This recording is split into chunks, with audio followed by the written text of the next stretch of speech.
कहानी शुरू होती है एक रिसर्च लैब से, जहां गलती से एक अजीब वायरस फैल जाता है। एक ऐसा वायरस जो इंसानों को गुस्सैल, हिंसक और पूरी तरह नियंत्रण से बाहर कर देता है। ये इतना तेज फैलता है कि महज 28 दिनों में लंदन जैसी चहल पहल वाली नगरी भी एक वीरान कब्रिस्तान बन जाती है। 28 साल बाद ब्रिटेन अब लगभग खाली है। सिर्फ कुछ लोग ही समुद्र से घिरे एक छोटे द्वीप पर बच पाए हैं, जहां उन्होंने एक नया ठिकाना बनाया है। इस नए संसार में ना मशीनें बची हैं, ना हथियार। लोग खेती, मछली पकड़कर और अपने हाथों से बने औजारों से काम चलाते हैं। खाना बेहद कम है, इसलिए रोज के भोजन में मिलने वाला एक छोटा सा मीट का टुकड़ा भी लोगों को बांटकर खाना पड़ता है। इस माहौल में रहता है रोहन, एक 12 साल का बच्चा, और उसका पिता अर्जुन, जो द्वीप के सबसे अनुभवी खोजियों में से एक है। घर में रोहन की माँ विराल लंबे समय से बीमार है। दवा बेहद कम है और सिर्फ बेहद ज़रूरी लोगों को ही दी जाती है। रोहन हर दिन प्रैक्टिस करता है, क्योंकि वो जानता है अगर उसे माँ के लिए दवा जुटानी है तो उसे अपने पिता जितना मजबूत बनना पड़ेगा। आज रोहन का पहला मिशन।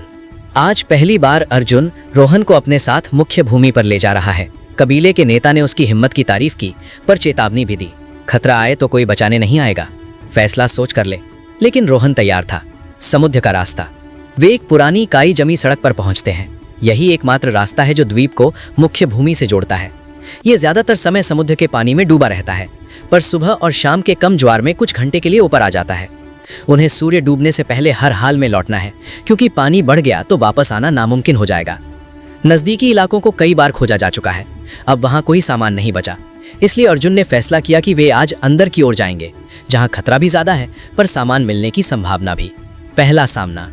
थोड़ा आगे बढ़कर उन्हें एक धीमी गति वाला संक्रमित दिखता है। वायरस ने सालों में इन्हें अलग अलग रूपों में बदल दिया है, और जो धीरे चलते हैं उनसे निपटना आसान है। अर्जुन रोहन को सिखा रहा था, तभी पीछे से एक और संक्रमित चुपचाप पास आने लगा। इनका सबसे बड़ा खतरा यही है, चाल धीमी पर आवाज लगभग न के बराबर। रोहन ने शांत होकर निशाना साधा। संक्रमित गिर पड़ा। बाकी बचे संक्रमितों को आवाज सुनाई दे सकती थी, इसलिए अर्जुन ने तुरंत इशारा किया, चलो यहाँ रुकना ठीक नहीं। और वे दोनों अंदर की ओर बढ़ते गए। कुछ देर बाद रोहन और अर्जुन आखिरकार घने जंगल से बाहर निकल आए।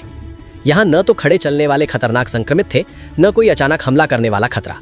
खुली घास के मैदान में दूर दूर तक हिरणों के झुंड दौड़ रहे थे, जिससे उनकी उम्मीदें भी बढ़ गईं कि शायद आगे कहीं उन्हें जरूरी सामान मिल जाए। ज्यादा देर नहीं हुई कि एक पुराना सूना घर सामने दिखाई दिया। दोनों ने धनुष तान कर सावधानी से अंदर कदम रखा। अच्छी बात यह थी कि यहाँ कोई खतरा नहीं था, लेकिन बुरी खबर ये कि घर में कुछ भी नहीं बचा था। वायरस फैलने के शुरुआती समय में लोग ऐसी जगहों को पूरी तरह खंगाल चुके थे।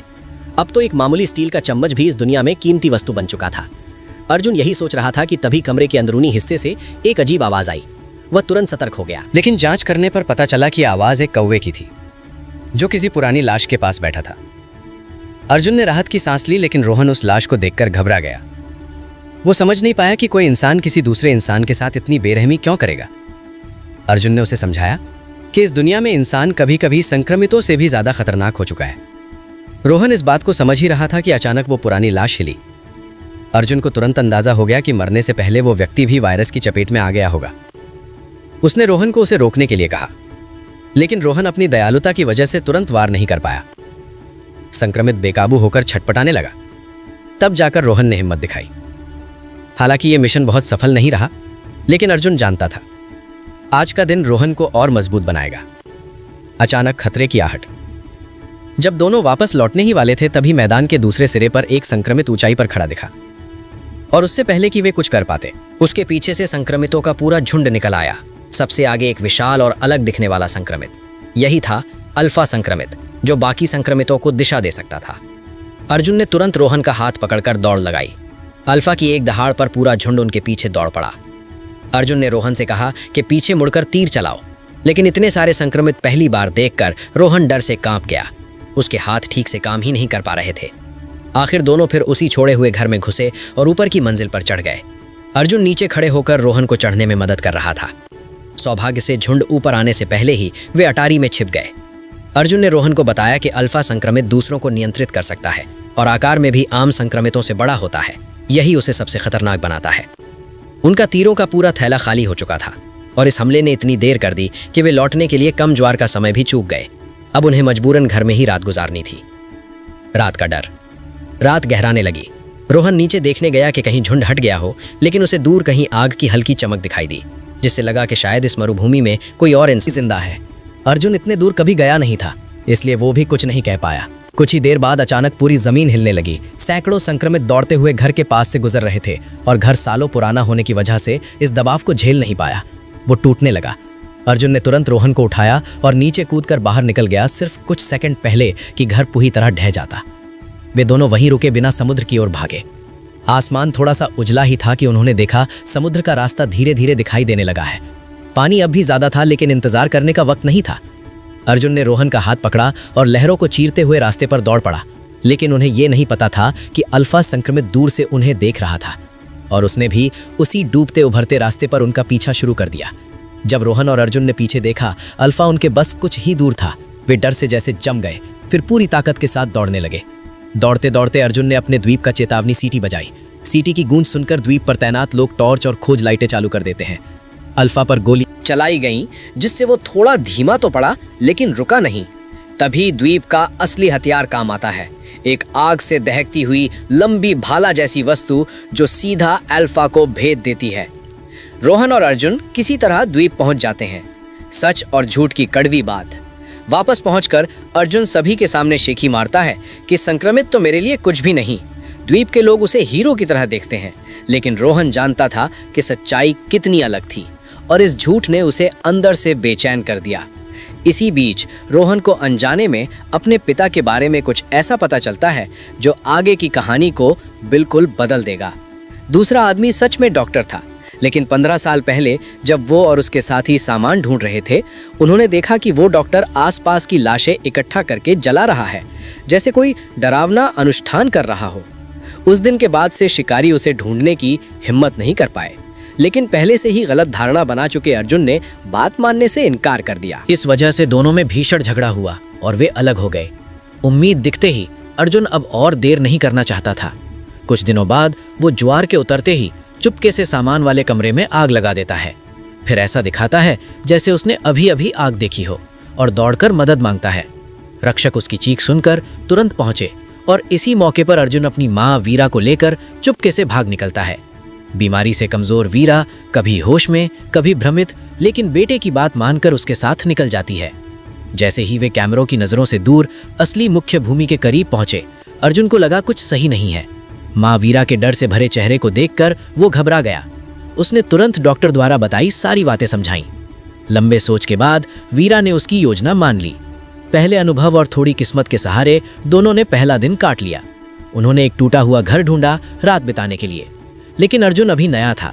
घर ना तो छुपा था न सुरक्षित। वो दरवाजे पर पहरेदारी करता रहा, लेकिन उम्र कम होने की वजह से जाग नहीं पाया और गहरी नींद में सो गया। उसी समय एक रेंगता हुआ ज़ॉम्बी चुपचाप उनकी ओर बढ़ रहा था। वो बहुत करीब आ चुका था, लेकिन अर्जुन को पता तक नहीं चला। अगली सुबह जब अर्जुन उठा तो उसने थोड़ी दूरी पर बुरी तरह विकृत ज़ॉम्बी का शव देखा, लेकिन वीरा फिर से होश खो चुकी थी और उसे याद ही नहीं था कि ज़ॉम्बी को उसी ने मारा। अर्जुन कुछ पूछ न सका। वो जल्दी से माँ को लेकर वहां से निकल गया, लेकिन इस बार किस्मत साथ नहीं थी। बहुत जल्दी बड़ी संख्या में ज़ॉम्बी उनके पास पहुंच गए। घबराहट में वे एक पुराने सुपरमार्केट में घुस गए। अर्जुन ने ताला तोड़ दिया, लेकिन अंदर की सड़ी गंध से दोनों लगभग बेहोश हो गए। जब तक वे संभलते, दरवाजा वापस बंद करने का मौका निकल चुका था। कुछ ही देर में ज़ॉम्बी अंदर आ गए। स्थिति बेहद खतरनाक थी। उसी समय अचानक गोलीबारी हुई और छत में भरी गैस का धमाका हो गया। सारे ज़ॉम्बी आग में जल गए। अर्जुन और वीरा जमीन से चिपककर किसी तरह बच गए। आग कम होते ही वे बाहर भागे और तभी भारी हथियारों से लैस एक सैनिक सामने आया। वो गुस्से में उन्हें डांटने लगा क्योंकि उन्होंने उसका बेस नष्ट कर दिया था और उन्हें बचाने में उसकी गोलियां भी खर्च हो गईं। लेकिन वीरा की हालत देखकर वो कुछ कहकर चुप हो गया। एरिक की बातें सुनकर अर्जुन को दुनिया की असली तस्वीर पता चली। दुनिया खत्म नहीं हुई थी। देशों ने वायरस को रोक ना पाने पर इस इलाके को सील कर दिया था, इसलिए वायरस सिर्फ यहीं फैला। लेकिन इस बंद इलाके में मौजूद कोयला, तेल जैसे संसाधनों ने बाहर की दुनिया का लालच बढ़ा दिया। अब कई देश छोटे छोटे दस्ते भेज रहे थे खोज के लिए। एरिक उन्हीं में से एक दस्ता का एकमात्र जीवित सदस्य था। ये सुनकर अर्जुन सदमे में था। उसे लगा था कि वे लोग सभ्यता को बचा रहे हैं, लेकिन असल में वे दुनिया द्वारा छोड़े गए लोग थे। उनका कौशल एरिक की तकनीक के सामने मजाक था। इसी समय आगे चल रही माँ वीरा अचानक तेजी से बढ़ने लगी। एक पुरानी ट्रेन से दर्द भरी आवाजें आ रही थीं। सबको लगा कोई घायल इंसान होगा, लेकिन पास जाकर देखा एक महिला ज़ॉम्बी बच्चे को जन्म दे रही थी। माँ का प्रेम उसके भीतर की खूनी प्रवृत्ति को दबा रहा था। वो हमला नहीं कर रही थी। ये खोज वायरस शोध के लिए क्रांति ला सकती थी, लेकिन अगले ही पल ज़ॉम्बी फिर हिंसक हो उठी। सौभाग्य से हमेशा सतर्क रहने वाले आवेई ने उसे तुरंत मार दिया, लेकिन उसे परवाह नहीं थी। वो रोहन को भी खतरा मान रहा था। उसने तुरंत वीरा से कहा कि रोहन को नीचे रख दे ताकि वो उसे खत्म कर सके। अर्जुन और वीरा ने रोका तो उनका छोटा गठबंधन टूटने लगा। आवेई पीछे हटते हुए चिल्लाया कि ये उनका आखिरी मौका है, और अगले ही सेकंड, अभी ज्यादा देर नहीं हुई थी कि रोहन की चीख अचानक रुक गई और उसी समय अर्जुन अपने घोड़े को उठाकर कूद गया। एक रंगत में अजीब पुराने आदमी ने स्थिति देखी और पास आया। उसने सावधान रोहन और वीरा को देखकर बताया कि उसने अपने शरीर पर कुछ दवा लगाई है जिससे ज़ॉम्बी उसकी गंध का पीछा नहीं कर पाएंगे। और जिस तीर में शक्तिशाली नशा था, उसने रोहन का सिर छीन लिया और जाने की कोशिश की। रोहन ने तुरंत समझ लिया कि यही वो डॉक्टर है जिसे वो ढूंढ रही थी। रोहन और अर्जुन ने डॉक्टर से मदद की गुहार लगाई। डॉक्टर उन्हें अपने ठिकाने पर ले गया, जो एक नदी से घिरे छोटे द्वीप में था। बड़ी नदी ज़ॉम्बियों को रोक सकती थी और ज़रूरत पड़ने पर पुल को काटकर पूरी तरह से द्वीप को सुरक्षित बनाया जा सकता था। जैसे ही वे पास पहुंचे, एक विशाल टावर दिखाई दिया जो हड्डियों से बना था। डॉक्टर ने पहले मृत शरीर को जलाया था ताकि महामारी से बचा जा सके, लेकिन साथ ही वो उन लोगों की याद में इस जगह पर स्मारक बना रहा था जिन्होंने इस आपदा में अपनी जान गंवाई थी। उसने रोहन का सिर भट्टी में फेंक दिया और बचे हुए चमड़े और मांस को साफ किया और एक सफ़ेद खोपड़ी तैयार हुई। हालांकि अंत में थोड़ी टकराहट हुई, लेकिन चूंकि रोहन ने पहले उनकी मदद की थी, अर्जुन ने आदरपूर्वक खोपड़ी को टावर पर रख दिया। तो बस आज यहीं तक। अगर वीडियो अच्छी लगी हो तो सब्सक्राइब जरूर कर लेना। अगर कोई सवाल या सुझाव हो तो कमेंट में जरूर बताना। मिलते हैं अगली रोमांचक वीडियो में।